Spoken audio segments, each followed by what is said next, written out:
With plenty of differentials in my team this week and a goal to get top 100k by the end of the season, I could go with a differential captain as well. In today's team selection video, we're going to consider captaincy, transfers, as well as my thoughts and feelings about my team for the up and coming game week. So let's waste no time now and jump straight into today's team selection video.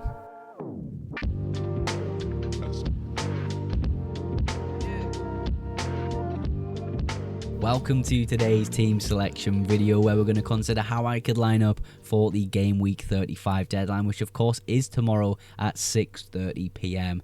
I will be doing my normal deadline stream from 4:30 p.m, 2 hours before the FPL deadline, to answer questions and just have a good time on live with you guys. I always enjoyed the live streams so much, so make sure you're subscribed to the channel to get notified when I do go live tomorrow at 4:30. We're going to get straight in with the defence though, with the Newcastle double up as usual in Trippier and Nick Pope against Brighton away from home. Now last week they did absolutely fantastic. Pope with the 6 points and Kieran Trippier with a massive 15 points, getting 2 assists, 3 bonus, as well as a clean sheet.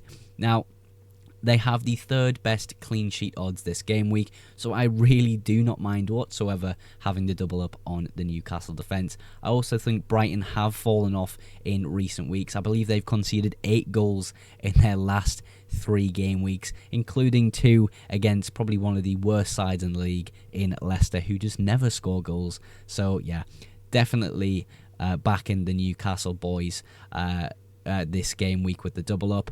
In the middle of the park, we do have Kibior against Bournemouth at home. Now, I don't like this fixture as much as the Newcastle one, but a home fixture for Arsenal is pretty good. And of course, whoever does start for Arsenal, we can expect a somewhat rotated lineup. Possibly Ben White filling in for Julian Timber, but I can see Saliba and Kibior starting this fixture and perhaps just coming off a little bit earlier to get a bit more rest in their legs for the second leg at PSG. But yeah, I still like Kibior this week, so I don't mind having him whatsoever.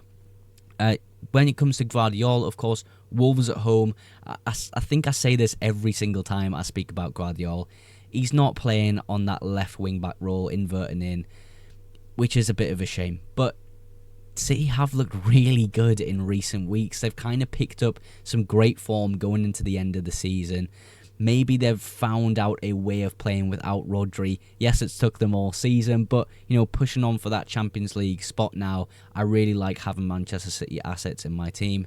And there is a small chance I go for Kevin De Bruyne as well this game week, which I'll move on to when we go into the midfielders. In terms of the bench, there was a decision to bench Henderson for the Nottingham Forest at home fixture. I feel like Forest beat Palace. I really do. As much as Palace are a great team and have all the confidence in the world, Forest can just get the job done. And yeah, I'm not backing Henderson this week, I don't think.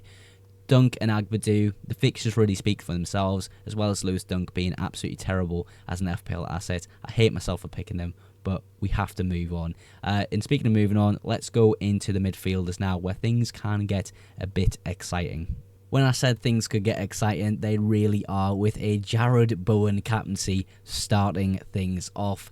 I just feel like this fixture for Jarrod Bowen is a fantastic opportunity to go against the captaincy of Mo Salah. Of course, he's the most captain player every single week, pretty much. Everyone just insta-captains Mo Salah when the deadline passes. So yeah, I think going against Salah with a Jarrod Bowen captaincy, or perhaps an Mbeumo captaincy this game week, is a really good way to climb rank. Of course, Salah could just pop off and prove me wrong, but a Chelsea side away from home, I think they're actually pretty strong defensively. That might be controversial to say, but the stats do say otherwise, and they are a good defence in my opinion. Kukurea having an amazing season, of course. Who is having an awful season though? Well, not an awful season, but an awful end to the season now, is Cole Palmer. He's just not the same player he was. His confidence has gone. He's completely out of form. And like I say, a move to Kevin De Bruyne could be made from Palmer to De Bruyne this game week. I'm unsure on whether I'm going to do it or not, because it could block a move to Erling Haaland next week, and maybe I prefer that as a move. I'm not too sure right now. I'm going to sit on the decision and possibly make it on the deadline stream, so do make sure you tune in tomorrow for that. We have Mbeumo, of course, with a fantastic fixture against Manchester United at home. Similar boat with the BOWEN fixture, sort of the reasoning for picking Mbeumo last week, or this week even, sorry. Look, Spurs and United, they are having an awful Premier League season, but if they can finish with a trophy, the Europa League trophy, maybe the fans can forget a little bit about how bad the season has been. So I feel as though United definitely will heavily rotate within this fixture, as well as Spurs heavily rotate in their fixture. It just makes complete sense to me. So I expect Mbeumo and Jarrod Bowen to do very well this game week. Fingers crossed they can come away with a lot of points for me this game week. Salah, Chelsea away from home. I spoke a little bit about Chelsea and their defence in this section. I feel as though the Chelsea defence are quite good. Liverpool are going to have a lot of confidence. Maybe they're a bit tired after having a lot of parties from winning the league. But we've seen Salah in the gym after winning the league.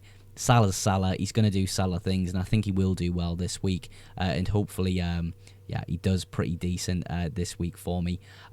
We've got Semenyo on the bench with Arsenal away. Again, the fixture really speaks for itself, and you'll see who I've picked over him as my third striker in the next section of the video. But I think it does make sense to bench Semenyo this game week. But let's move to the forward line now. Now, Marmoush, Isak and Evan Nielsen complete the team for this game week. And I think we'll start with Marmoush and end with Evan Nielsen. Marmoush with a great fixture of Wolves at home. I feel as though he is another captaincy shout this game week. Wolves' confidence has been very good coming into the end of the season now, avoiding relegation, pushing on now up the Premier League table. I feel as though from April, their form has been one of the best in the Premier League, arguably, alongside City. So, yeah, fantastic team. So maybe that dampens the captaincy option of Marmoush ever so slightly. And, of course, we have seen him not take many set pieces. For City, De Bruyne really takes quite a lot of them, so maybe that dampens it again, which maybe pushes me more towards a Bryan Mbeumo or Bowen captaincy even more. Another player who is a potential captaincy shout actually this game week is Alexander Isak. Brighton have conceded a lot of goals in the last 3 game weeks, 4 against, of course, Brentford, where Mbeumo did very well in that game week. So yeah, I feel as though Isak's a decent captaincy shout as well. Not a massive differential, of course, but still, I think a very good chance at scoring very highly this game week against a poor Brighton side. Evan Nielsen finishes the lineup, and you can kind of tell by the tone of voice, I'm not too impressed. There was a fly in front of my face, but I'm going to continue. Evan Nielsen, yeah, I'm not too impressed by playing him this game week. Arsenal away from home, the chances of him scoring are pretty low. Arsenal are a good defence, but I do believe he takes penalties over Cliver. I'm actually not too sure on that. I should probably check that. But I do believe he does take penalties over Cliver when he is on the pitch. So maybe that's a little bit of a bonus to it. Perhaps there is a move where I could take a -4 this game week and go away from Evan Nielsen and go sort of Palmer to De Bruyne. Evan Nielsen away to maybe a Johan Whistle or a Chris Wood for a -4. I don't know how I feel about that move really, but we'll kind of play with that coming up to the deadline tomorrow. But that is the team for game week 35. Of course, no doubles and blank game weeks for the rest of the season, which doesn't really affect my team too much.